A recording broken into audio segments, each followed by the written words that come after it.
Thank you. In an age of global pandemic, social isolation, and the dominance of digital technology, what benefits could there be to reading dusty old tomes of classic literature? Plenty. Exposure to well-articulated ideas and rich narratives is always valuable, no matter the medium. But if you're looking for a way to spend a little time that will be rewarding, engaging, and even enlightening, then I argue reading classic literature, maybe a paragraph, maybe a page, but in an actual book, is both practical and profound. A classic work is defined by a few key characteristics. The work addresses an enduring issue of the human condition, either explicitly or implicitly, and considers ambitious questions. Classics are generative. Their themes and subject matter inspire consequent contemplations and personal reflections alike. The writing is carefully constructed, dense with information, and requires effort to read and interpret. Lastly, classic literature is instructive. The works present an argument in response to their fundamental questions. And there is, of course, no one answer. It's the combination of all these traits, the broad scope of the inquiry, the wealth of existing interpretations, and the layered and complex language that allow for unique insights to be gleaned by different people upon multiple readings.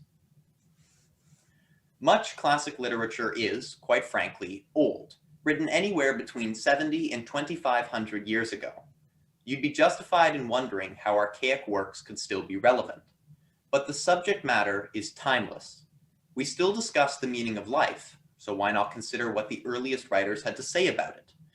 Furthermore, to earn its appellation as classic, time is requisite. If we want to know concretely whether or not something is worth reading, generations of review and praise from experts and recreational readers alike is a credible process of determination. Let's break it down a little.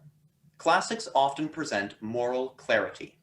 As these works examine our fundamental nature and argue how we can or should coexist, reading them provides two commentaries, both the external markers of a good society and the internal exploration of personal experience.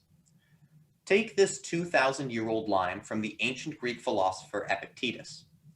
Happiness and freedom begin with a clear understanding of one principle. Some things are within your control, and some things are not.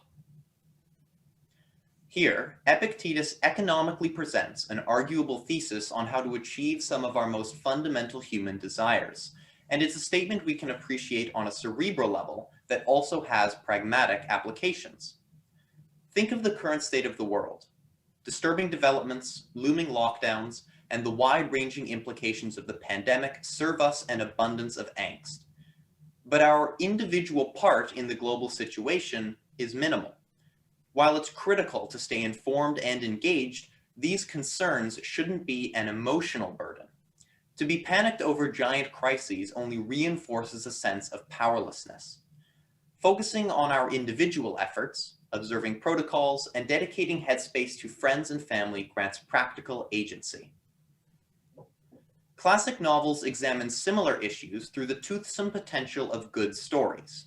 But a deterrent, however, might be the language. It's dense, it's complex, and it requires effort to understand. Yet, this is central to the layered nature of classic literature. The writing allows for different meanings to spring forth when phrases are considered in different contexts. Intricate language expands our vocabulary. Beyond learning new words, the works impart rich and varied ways of communicating. Exposure to these nuances of language is all the more useful in our age of quick tweets and texts. Because the writing is so precisely packed with information, even a single paragraph contains an idea worth knowing. Reading a snippet can impart useful knowledge and proffer a small dose of lyricism. Here's a line from Richard Adams' Watership Down. Many human beings say that they enjoy the winter, but what they really enjoy is feeling proof against it. Though an initially opaque statement, you can readily infer a commentary on human ingenuity. We've progressed from a world where winter meant the end of harvests, starvation, and death, to one where heated homes and imported food leave us nigh impervious to its influence. This extends to the psychological point on feeling proof against it. To think we have overcome the laws and boundaries of nature fills us with feelings of importance. It says that we have significance in this world. All this in just a handful of words. Today, classic literature is available in many media. The internet provides a multiplicity of notes, summaries, video shorts, and audiobooks that offer some time-efficient and commute-compatible choices. But physically reading a material book still holds unique benefits. Recent MRI-based neuroscience studies concluded that reading strengthens both short and long-term information processing, transference, and critical thinking. And on a more poetic level, this connection ushers in calm. The weight of a book and crisp turn of a page offer sensory decompression, a moment away from the glare of blue light and the constant clamor of headphones. Because, of course, much of our media is digital. Quick videos on YouTube, news updates on TV, and posts on social media colonize our attention. But even a few minutes of reading will reap rewards. So, the most resonant endeavor is to investigate the works that have been renowned for a panoply of years, have articulated some of the greatest human thought, and are brimming with information and often beauty. Luckily, these books are easy to find. A quick Google search will reveal dozens of established canons. You'd probably find something already on your bookshelf.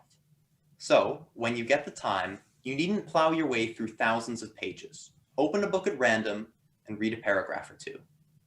See what happens next. Thank you for listening.